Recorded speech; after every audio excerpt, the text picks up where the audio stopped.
I only made one tiny modification, a small tweak to our family fishing boat, just a little family project. I didn't expect it to scare my father this much. How does a fishing boat end up with naval cannons? 2 machine gun turrets? What the hell? There's even a missile launch pad on deck. Are the fish supposed to eat those? Do you think God committed an unforgivable sin? My father was so terrified he wanted to run to church. He tried to drag me to confession right then and there. But there's a reason I did this. In my previous life, my father went out to sea and suffered a pirate attack. The entire crew perished at the hands of those pirates. Now that I've been reborn, I didn't stop my father from going back to sea. Instead, I decided to use my special ability. I used it to manufacture a complete set of heavy naval weaponry. The day before we were set to sail, I took the weapons I had built straight down to the docks to show my father. I lifted my chin with pride as I looked at him. Dad, with this, our freighter never has to fear pirates again. That one inside is the AK-630, a dual-tube close-in weapon system. It fires 30mm rounds. Shredding pirates with this is as easy as chopping meat with a kitchen knife. This is a Type 65 anti-submarine grenade launcher for any pirates trying to swim close. And I added 2 14.58mm machine guns. How many pirates are even left in the Gulf of Aden? Because we're going to wipe them all out. But my father, Lin Shanghai, just stood there completely stunned. He was never a soldier, but he's seen plenty of warships during his years at sea. At first glance, he probably thought the communication system just looked a bit bigger. But as he realized what these changes actually were, the massive cannons and the reinforced mounts, and saw the frame of a literal warship, he panicked instantly. My God, stop right there. Where did you steal these things from? This will cost you your head. You just got into the academy. Our family can't afford this kind of mistake. Move, move, move. I'm taking you to confess to the authorities right now. What are you waiting for? As he shouted, my dad tried to drag me away, but I wrenched my hand back. Dad, what are you talking about? Nobody stole anything. I built all of this myself. Just as I said that, my uncle, Lin Xingyan, strolled over. He looked at the weapons and let out a dry chuckle. Lin Lang, where'd you get these movie props? Lin Shanghai froze for a second, then quickly turned to his older brother. You're saying these are just movie props? What else could they be? I've seen stuff like this on TV. You can tell they're fake. Besides, Lin Lang is only 19. Where would he get the real thing? Stop listening to his nonsense. Seeing that his brother's explanation actually sounded plausible, Lin Shanghai didn't know whether to laugh or cry as he reached out and smacked my forehead. You brat, go read a book. How dare you try to pull one over on your old man? Dad, these are all real. Why won't you believe me? Sure, whatever you say. Just hurry up and load them onto the ship. He was just humoring me to get me moving, so I grabbed my walkie-talkie and called the crew over to help. When the relatives saw the weapons, they had the same look of shock my father had earlier. Lin Shanghai immediately stepped in with a grin. Don't panic, everyone. All of these things are just props. Lin Lang is just afraid of pirates and wants to scare them off. It's like a scarecrow in a field. Hearing that, everyone let out a collective sigh of relief. They started loading the weapons onto the ship, praising how realistic the props looked. I stood there, completely speechless. Fine, if they want to call them props, they're props.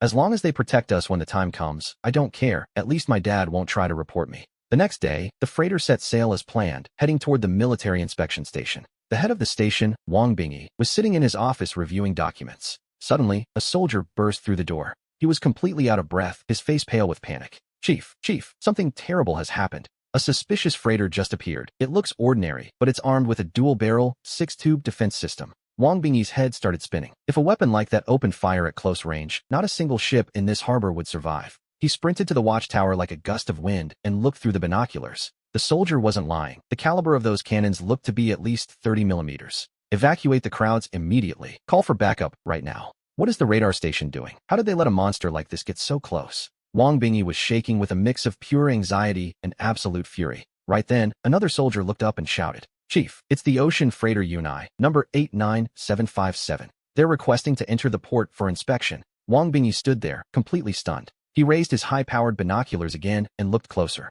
The identification number on that unidentified, armed ship was indeed 89757. The name, Yunai, was painted clearly on the bow for everyone to see. What the hell was going on here? Since when did domestic cargo ships start carrying heavy weaponry? And not just any weapons, advanced naval equipment like this? Wang Bingyi sprinted back to his office. He fired up his computer to pull the freighter's registration and every document on file. Then, he grabbed the comms system and hailed the ship. This is Wang Bingyi, chief of the Aizhou Military Inspection Station. Explain the weapons on your deck right now. My dad, Lin Shanghai, picked up and gave the same explanation about the props for scaring pirates. He told the whole story exactly the way I had fed it to him. Hearing the explanation, Wang Bingyi finally felt a small wave of relief. He ordered the ship to dock at a remote pier and went down to inspect it personally. He combed through every permit and registration paper, but he couldn't find a single flaw. He immediately ordered an inspection team to board the ship for a thorough search. But when he looked up and saw that massive cannon, and the twin six-barrel close-in weapon system mounted on the deck.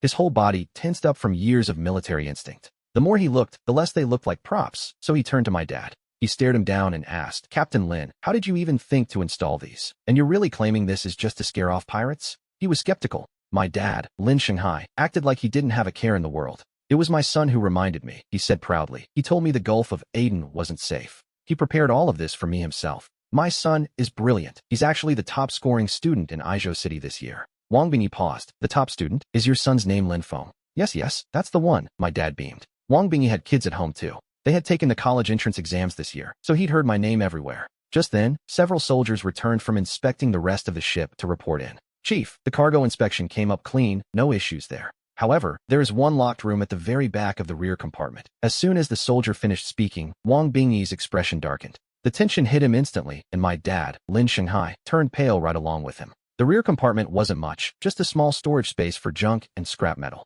Why on earth was it suddenly locked? I sensed the atmosphere tightening, so I quickly stepped forward to intervene. I explained that I'd temporarily turned that room into a control center with land radar and a sonar system. I locked it myself when I stepped out, I told them. "I'll go open the door for you right now." Of course, I was only telling them half the story. I kept the most important details to myself. The real purpose of those two computers was to assist the massive weapons out on the deck. They were designed to rapidly identify enemy firepower and coordinate counterattacks. I led the group toward the back of the ship. I pulled out my key and swung the door open. Wang Bingi glanced at the monitors first, but his eyes immediately locked onto two wooden crates in the corner. His face went pale when he realized there were two separate display systems in there. They were for the 30mm close-in weapon systems and a general-purpose machine gun. He took in the cold metallic texture and the precision of the craftsmanship. The sight left him completely stunned. These weapons looked far too real to be mere props. He reached out, pulled one of the components toward him, and began to examine it meticulously. But when he checked the core structure, he felt nothing but a hollow gap.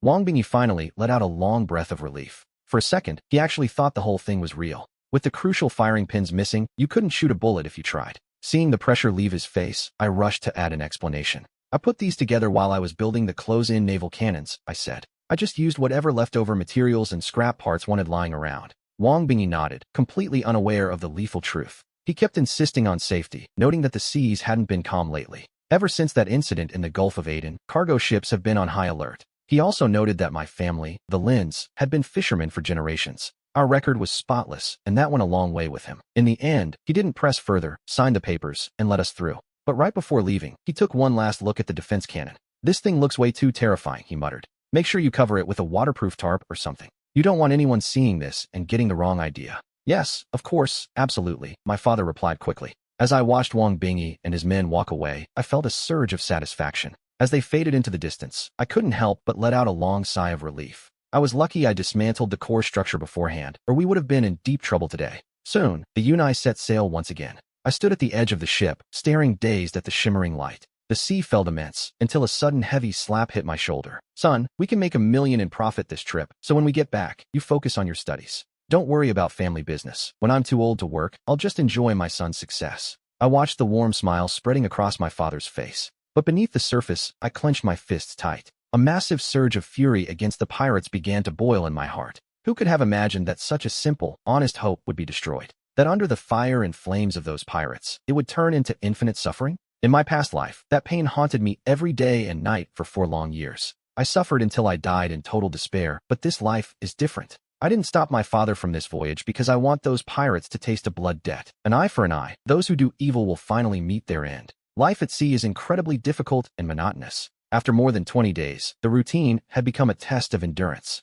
The freighter finally entered Somali waters, and my heart began to race. I spent all day scanning the horizon with binoculars until I spotted a strange wave pattern. It was a strange break in the water's flow. A spray of white foam was kicking up in the distance. That sudden change grabbed my attention instantly. Normal sea waves usually roll in long, steady swells. They move in predictable, rhythmic patterns. But this looked like the wake of a yacht or a speedboat, and I frowned. I gripped the binoculars tight and saw a small black dot on the horizon. It was accelerating, heading straight for our position. It had to be the pirates, the ones who had grown so powerful lately. This was it. I spun around and sprinted toward the bridge. "Dad, pirates are coming from the southeast, and they're moving fast." My father, Lin Xingai, was dozing off until he heard my voice. He bolted upright and snatched the binoculars from my hand. He rushed out to the deck and scanned the distance. The moment he saw them, he froze in his tracks. He stood there, completely paralyzed by the sight. A fleet of speedboats was closing in on us. Each boat carried 4 or 5 men, all of them heavily armed. I saw the glint of AK-47s as my father slammed the alarm.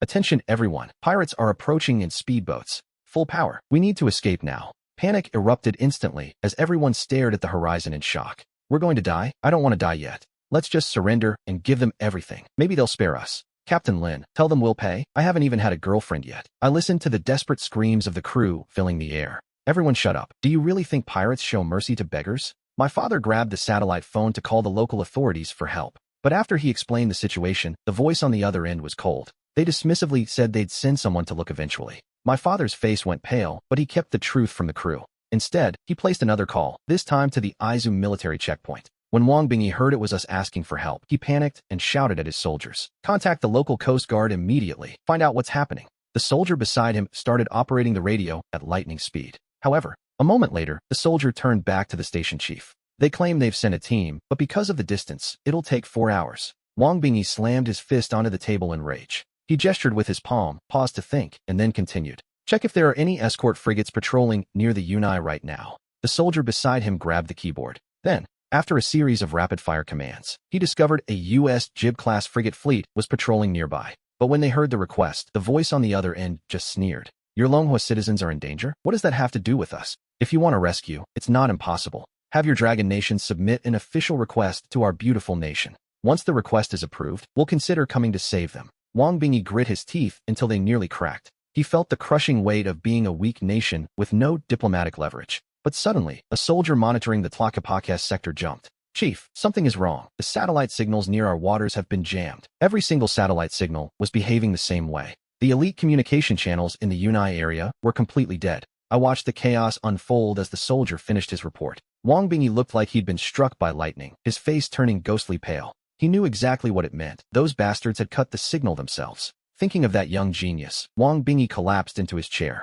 A wave of pure despair washed over his heart. Meanwhile, back on the Yunai freighter, Lin Xingai stared at the no-service icon on his satellite phone and felt the same hopelessness. He turned to the confused crowd and realized we had no other choice but to fight. It was better to go down swinging and buy the children time to escape. An old man stood up, shouting that we should tear a piece of flesh out of those bastards so the kids could jump ship. Slowly, the noisy cabin began to fall silent. One man reached for an iron bar. Another gripped a wooden club. They decided it was better to die fighting than to sit and wait for those pirates to kill them. Lin Xingai saw the panic fade, but when he turned to say goodbye to his son, he realized I was gone. Just as he was about to go look for me, I burst into the cabin and shouted to the crowd. Don't worry, everyone. We can stop these pirates. In that moment, every pair of eyes in the room locked onto me. I looked my father straight in the eye and spoke with total seriousness. I told you, Dad, the weapons I built aren't models. They're real. I dragged 2 heavy crates into the center of the room. I reached inside and pulled out a heavy machine gun. As I hauled it out of the box, the crowd gasped in shock at the cold steel.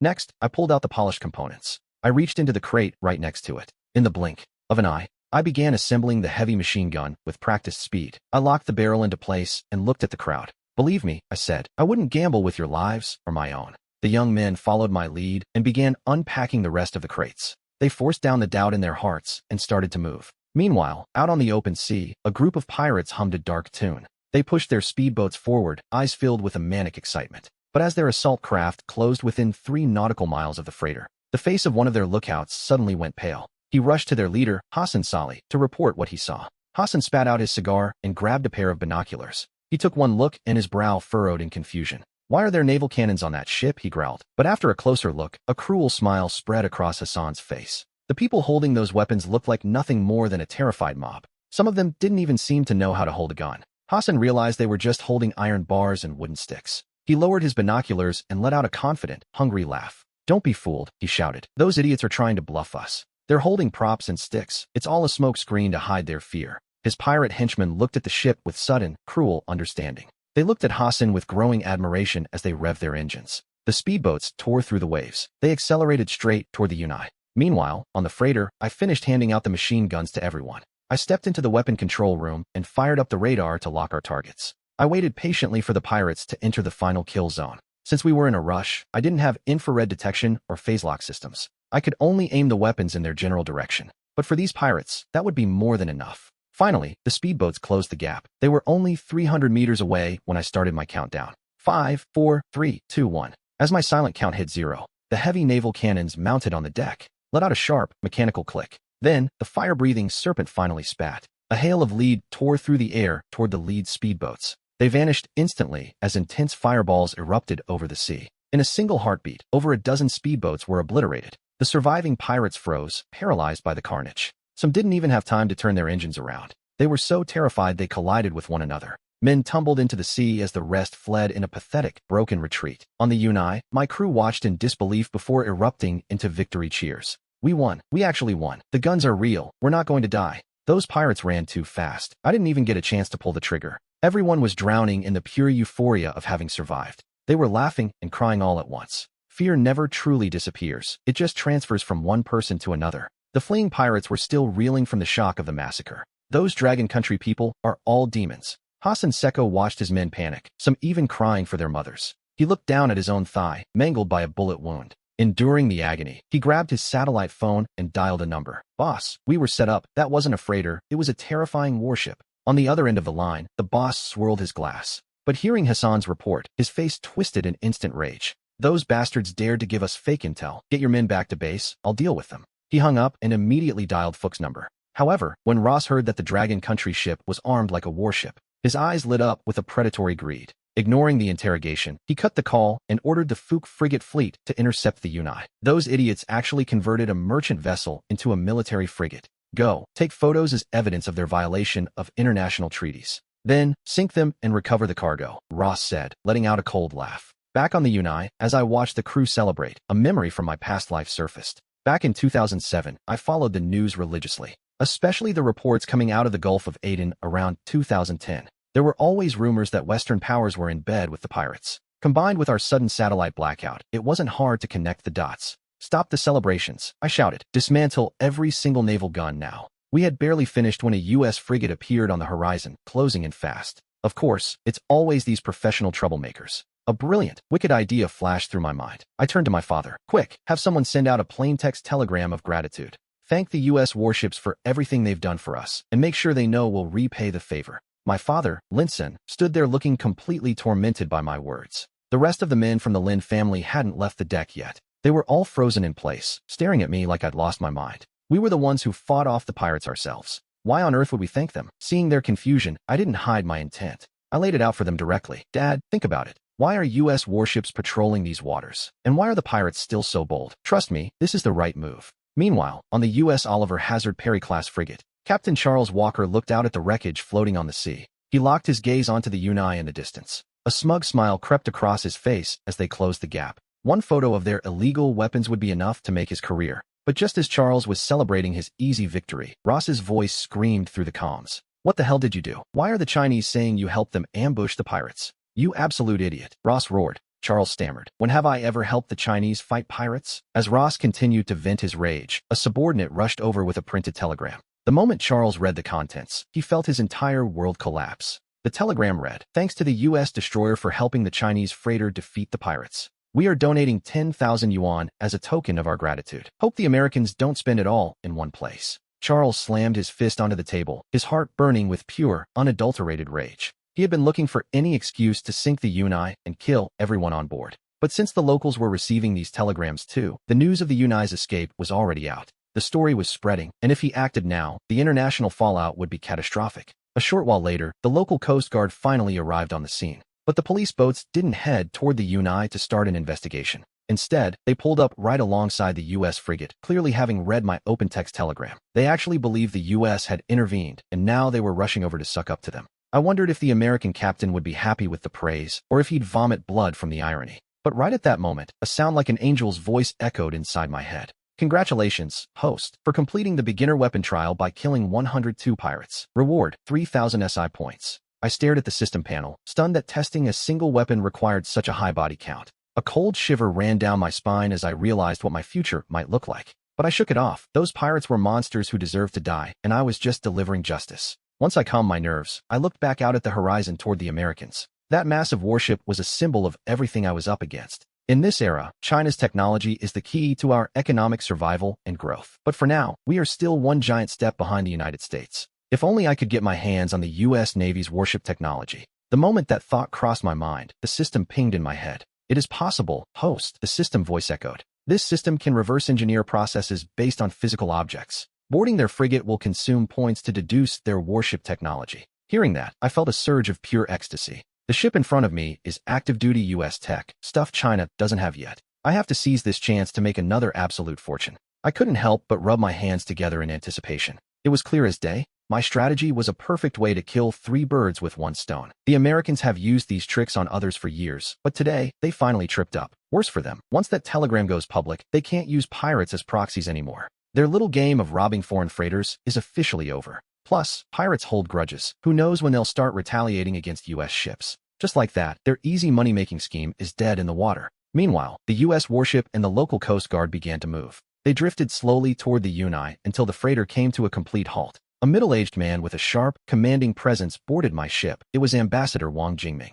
Wang Jingming looked at everyone on the Yunai, his voice trembling with raw emotion. "Thank you all for your hard work," he said, his voice thick with gratitude. "If our Dragon Nation's naval strength wasn't so lacking, you wouldn't have suffered like this." Everyone on board was moved. We knew the Dragon couldn't just send a fleet this far instantly. The fact that Ambassador Wang arrived so quickly with the local Coast Guard was more than enough. I stepped forward and approached him directly. "Ambassador Wang, thank you for coming today," I said with a polite nod. "But we really owe it to the U.S. frigate for providing such timely support. I'd like to ask you to take us over to their warship so I can thank them face to face." Wang Jingming went silent for a moment, clearly skeptical that the Americans actually rescued us. He wanted to ask for details, but with the local Coast Guard watching, it wasn't the right time. Hearing my request, he pushed his suspicions aside and gave me a firm nod. Soon, my father and I successfully boarded the USS Fokker with the ambassador's help. The second my boots hit the deck, the system notifications started screaming in my head. Host has boarded the Fokker, automatically analyzing phased array radar and gas turbine units.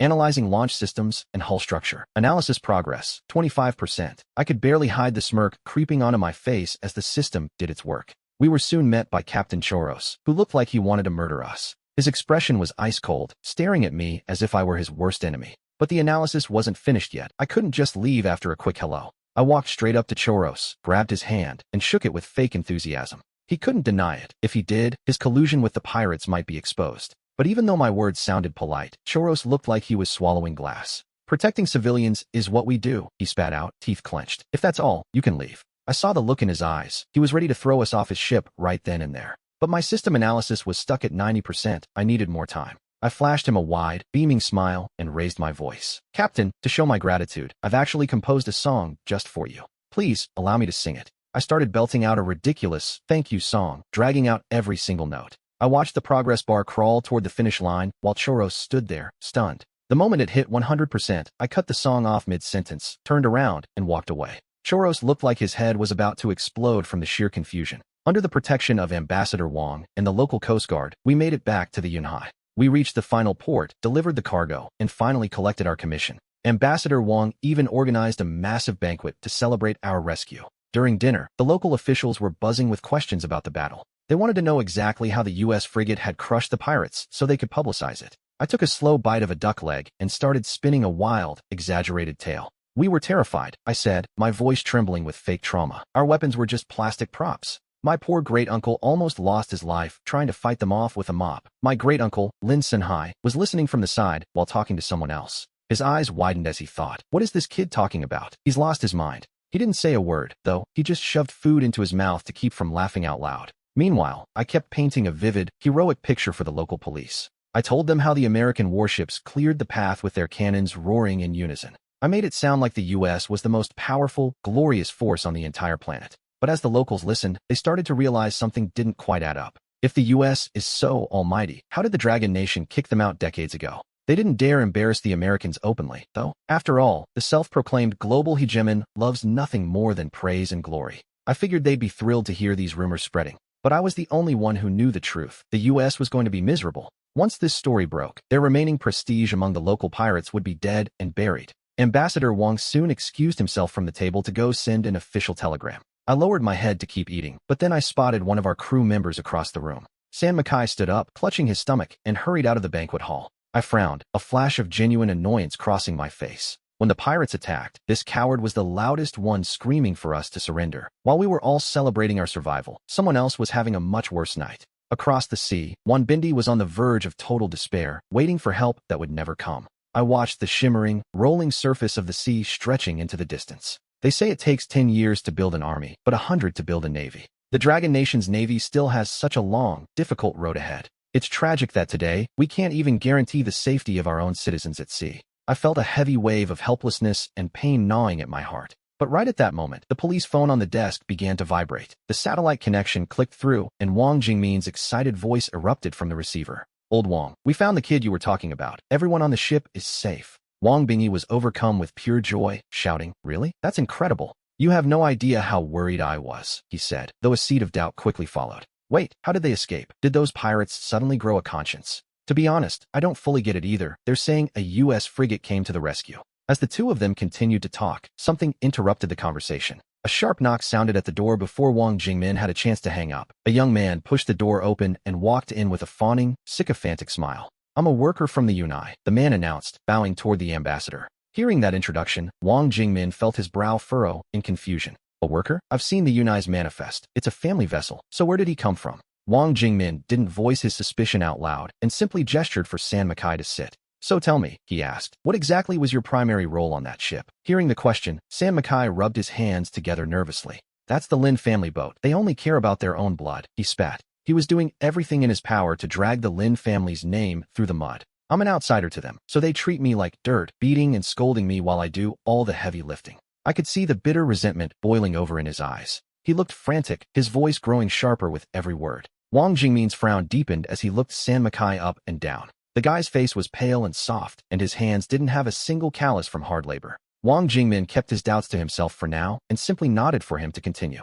"Ambassador, you don't understand," San Makai leaned in. "Lin Lang and his people broke the law. Those pirates weren't killed by Americans. The Lin family had real weapons hidden on that ship, all built in secret by Lin Lang himself. I watched them use those machines to brutally slaughter the pirates until the sea turned red. That's no cargo ship. If you ask me, they're the real pirates." Wang Jingmin sat there, completely stunned by what he was hearing. It wasn't the Americans who won the fight, but the crew of a simple freighter? And a teenager supposedly built naval cannons and machine guns from scratch? "You're not talking nonsense, are you?" Wang Jingmin demanded. "Lin Lang is just a high school student. How could he possibly build heavy artillery?" San Makai's face twisted into a sick, excited grin, convinced he had finally doomed me. "You have no idea how bold Lin Lang is. I heard him admit he built those weapons himself. They're still on the ship, but don't worry, I never fired a single shot. I'll testify against him." Wang Jingmin stared at San Makai, a flash of coldness crossing his eyes. Whether the story was true or not, this man's shameless betrayal disgusted him to his core. But years in the diplomatic corps had taught him how to mask his every emotion. He didn't let a single trace of anger or contempt show on his face.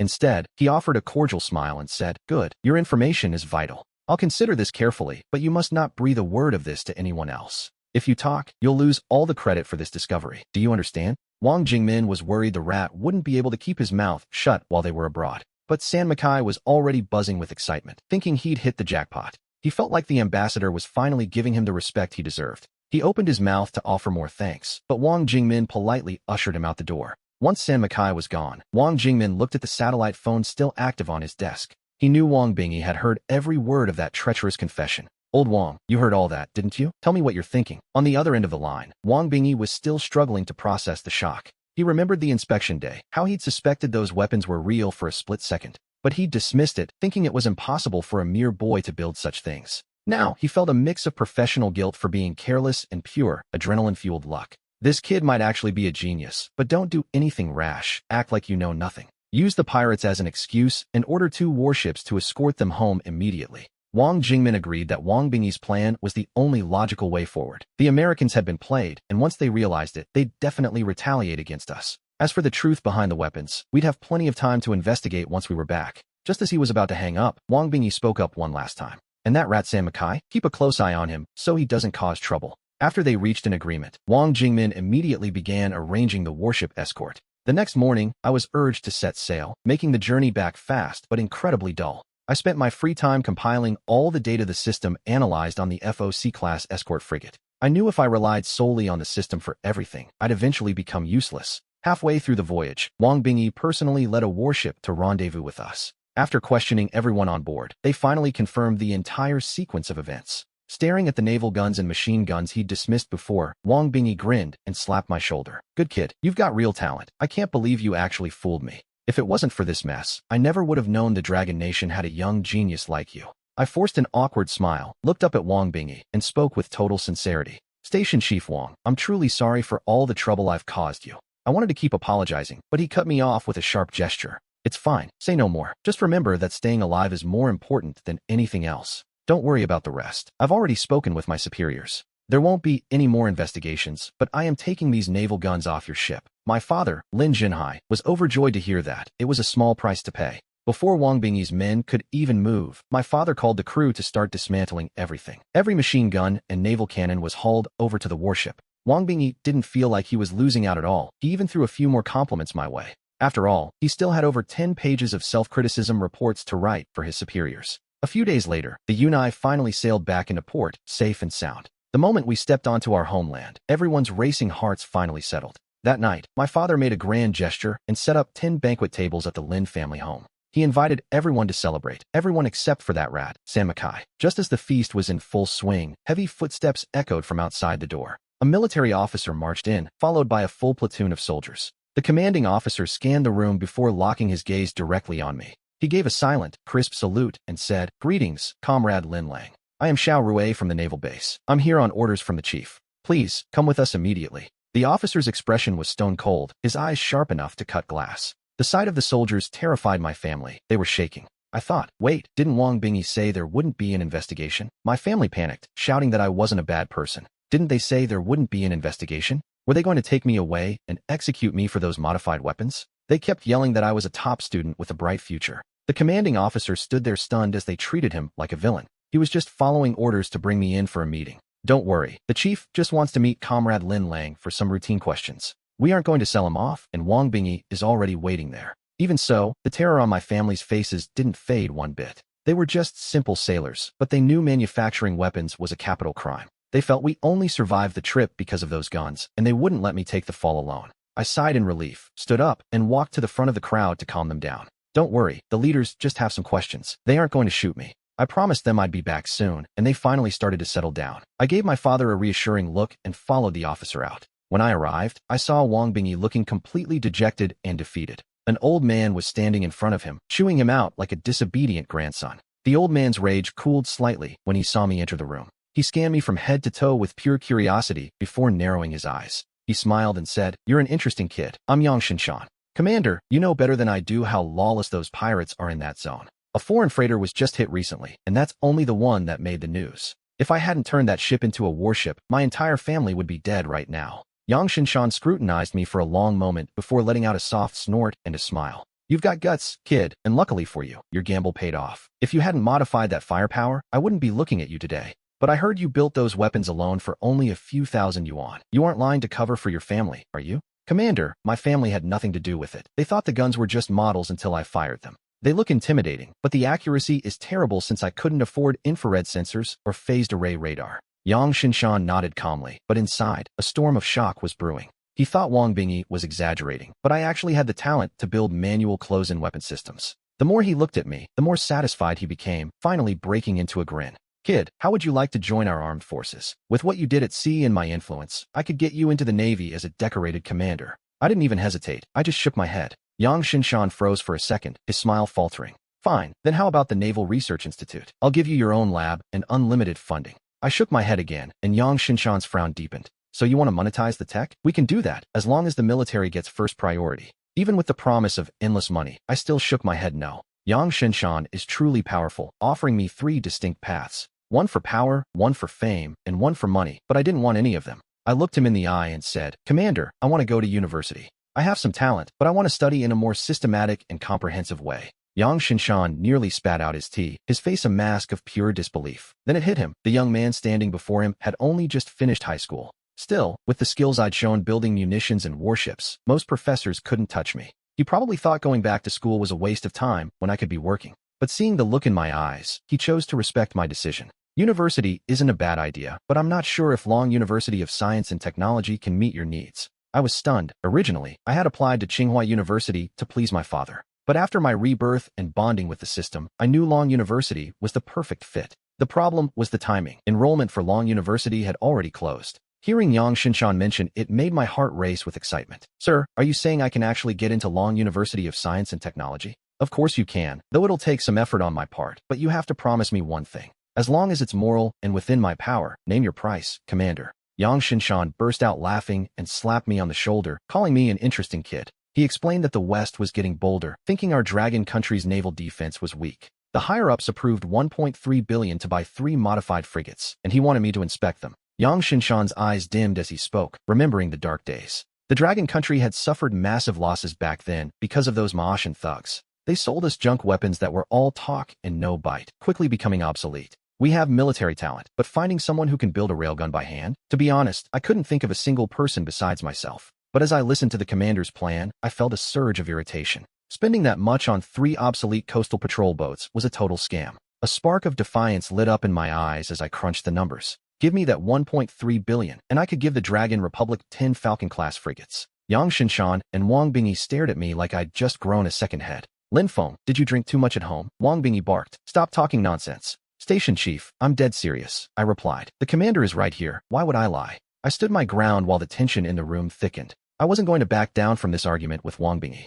Yang Shinshan finally spoke. Good kid, you've got guts, I'll give you that. But talk is cheap. Tell me, why on earth should I believe you? When I was at sea with Ambassador Wang, I personally boarded the fort for me to inspect it. On the way back, I did more than just sit around. I did my research. I've already compiled the basic blueprints and the core technology. If you don't believe me, have your experts check my designs. They won't be weak. I had to be careful with my words since I couldn't reveal the system's existence. Before Yang Shinshan could respond, Wang Bingyi cut in impatiently. Kid, you didn't steal those blueprints from the Americans, did you? Station chief, you can't call it stealing. I call it learning through reference. Besides, how could anyone steal core tech just by looking at it? I researched this myself. The room fell silent as Wang Bingyi stared at me with deep suspicion. He knew I was a genius, but even a genius has limits. Designing a Falcon-class frigate in just 10 days seemed impossible. Fine, Yang Shinshan said. I'll have experts verify your technical documents immediately. If they pass, I'll give you that 1.3 billion and guarantee you a massive reward. But there's a deadline. 10 years, 15 at the absolute most. What do you say? A smirk played on my lips because I had already mastered the tech on the way back. Are you joking, old man? 10 years is way too long. We'd lose our window of opportunity. I only need 1 year. Give me 2, and I could build you an entire aircraft carrier. As long as the manpower, materials, and funding are all there, it's done. Yang Shinshan and Wang Bingyi both froze, their eyes nearly popping out of their heads. Yang Shinshan felt like I was playing him for a fool. He actually regretted believing a teenager's wild promises for even a second. I'll chalk that up to youthful arrogance, he sighed. Build the ship first, then we'll talk. He dismissed me, but I didn't leave. I just scratched my head awkwardly. I laid out all my demands at once, and Yang Shinshan agreed enthusiastically. But he made sure to leave one thing absolutely clear. I don't care about the process, kid. I want results, so don't you dare run off halfway through. Wang Bingyi looked at me with a mix of helplessness and excitement before sighing deeply. Do a good job, boy. If you actually deliver those 10 frigates, everything changes. You'll be the father of our coastal defense, and your name will be in every history textbook. A few days later, the gates of Dragon University of Science and Technology finally opened. Word finally came back from Yang Shinshan regarding the blueprints I sent for verification. He was generous enough to grant me an independent research institute right near the university. While the equipment was being prepared, I headed to my first class under their semi-military management. A middle-aged man with glasses walked in, tapped the podium, and scanned us with sharp eyes. I am Li Xingxin, your lead military instructor, and here, your high school grades mean nothing. Score below an 80 and you get a strike. Below 60 is a major violation. For major violations, and you are expelled. This university has no room for mediocrity. The classroom erupted into a panicked clamor as everyone exchanged looks of disbelief. Expulsion for 4 mistakes? No one had ever heard of such a brutal rule before. Li Xingxin didn't offer a single word of explanation as his gaze swept across the room. Now, each of you will stand up and give a brief introduction. Tell us your plans for the first semester. Let's start with this row here. His cold tone left everyone stunned, but the students slowly began walking up to the stage. One after another, they stood up and rambled about their grand ideals. They talked about reviving Longwo's technology with lofty, empty speeches. Li Xingxin listened, his face hardening as he cut them down one by one. Technology isn't a fantasy. You'll soon realize how stupid you sound today. Ideals are fine, but without action, they're just hollow words and hot air. A potato sitting on a keyboard could give a better speech than you. His tone was biting, his voice dead serious, and his eyes were sharp as glass. Student after student left the stage with their faces flushed bright red. None of them could even lift their heads as they walked back to their seats. Soon, it was my turn, and I walked calmly toward the podium. I'm Lin Feng, and my plan for the first semester is to build a Focke frigate. As for my ideal, I intend to surpass the current Focke design entirely. Every word I spoke rang out with absolute, unshakable confidence. Why shouldn't I be bold? Youth is wasted on those who play it safe. Besides, unlike the others, I actually have the power to back it up. Li Xingxin raised his eyebrows, his interest finally piqued by my bluntness. Lin Feng, is it? Do you even understand the weight of what you just said? I do, I replied, my voice steady and devoid of hesitation. He looked at my file and froze when he saw my entrance exam scores. I walked off the stage with my head held high while the room fell silent. I actually pulled it off this time. After class, I headed back to the dorm, but my roommates weren't there yet. I sat down, pulled out a pen and paper, and thought back to my speech. Claiming I'd surpassed the Fokker frigate wasn't just empty talk for the crowd. I had already analyzed the design and kept the blueprints locked in my mind. I wanted to optimize the weapon systems, but that meant reconfiguring the entire power plant. Every structural step had to change, and a total overhaul is never easy. Luckily, I have the system to process the data and run a deep analysis for me. As I crunched the numbers in my head, a notification pinged in my mind. Host detected designing warship weapon structure. Commencing self-check. I froze for a second before a wave of pure excitement hit me. I didn't know the system could do this. It just made my life a whole lot easier. With the system's help, I optimized the torpedo tubes, CIWS, and missile launchers. I started sketching frantically on the paper, losing all track of time. I was just about to finish the final drawing when I felt a sudden movement. Someone reached out and slapped their hand down on my desk. What do you think you're doing? A voice demanded. I looked up, annoyed, because I absolutely hate being interrupted while I'm working. But my irritation vanished when I saw Li Xingxin standing over me. Professor Li, what are you doing here? Li Xingxin looked down at the blueprints spread across my desk. Do you have any idea what time it is? You skipped the evening class meeting. I thought something happened to you. I scratched my head and gave him a sheepish grin. Sorry about that. Actually, Professor, I lose track of time when I'm working, but I'm glad you're here. Take a look at these weapon upgrades. Li Xingxin frowned, wondering if I was just making up excuses to cut class. After all, if someone could design warship weapons in a single afternoon, what were the experts doing spending decades in labs? He snatched the papers off the table, clearly preparing to give me a piece of his mind. But the moment his eyes hit the drawings, he stopped dead. Seeing the dense rows of data formulas and complex designs, his eyes widened in pure shock. The aerodynamics were flawless. There were even concepts in there that he didn't fully grasp. After a long silence, he took a deep breath and looked at me like he was seeing a ghost. How did you derive these theoretical data points and engineering principles? How did you calculate all of this? Li Xingxin was a researcher himself, and even he barely had a handle on data this advanced. The young man standing in front of him was simply unbelievable. Then, a realization hit him. Wait, when you said today you were going to build a warship, were you serious? I gave him a firm, steady nod, and he saw the absolute determination in my eyes. His breathing hitched, and he looked at me with a new sense of anticipation. Maybe I can help you with this. In that case, thank you very much, Professor Li. Everything moved quickly after that as the equipment and materials from the institute began to arrive. I had less and less time to attend classes, spending almost every waking hour at the institute. With money, manpower, materials, and equipment finally at my disposal, the work moved at lightning speed. 2 months later, I stood before the modified Fokker frigate. I nodded with satisfaction, though calling it a frigate wasn't accurate anymore. This was the Dragon warship. On the day of the launch test, Yang Zenshan arrived in person, and even Wang Bingyi traveled all the way from Aizhou. I led the group on board and began the tour, gesturing for them to take a look. This section is the primary naval cannon launch area, and over there is the hangar for the F-25 aircraft. The Dragon warship was inspired by the Fokker, but it's 30% stronger, primarily due to its weapon systems. I initiated the sequence, and a cold, electronic voice echoed through the command center. The system confirmed the missile status and began the ignition protocol. As soon as the electronic voice faded, the ship rumbled. A ring of brilliant blue flames erupted instantly from the hull. The missile tore away from the launch bay, screaming forward at an extreme velocity that rattled everyone's bones. Wang Bingyi and Yang Xinshan watched with pure excitement, their eyes glued to the horizon. In the blink of an eye, the missile reached the target ship on the opposite side. There was nowhere for the target to hide. A massive explosion followed, sending a dazzling flash and a mushroom cloud high into the air. The shockwave and heat tore the target vessel into 1,000 jagged pieces. Everyone on the deck stood frozen in absolute shock. I checked the data on my screen. The speed and impact were exactly where I wanted them. I checked the readings and confirmed it could likely reach Mach 1.5. Wang Bingyi, a grown man, actually broke down and shed tears right there on the deck. With the Dragon warship, our country can finally stand tall at sea. This is the ultimate game changer. I'm going to make it happen and become the true father of Dragon country's maritime defense.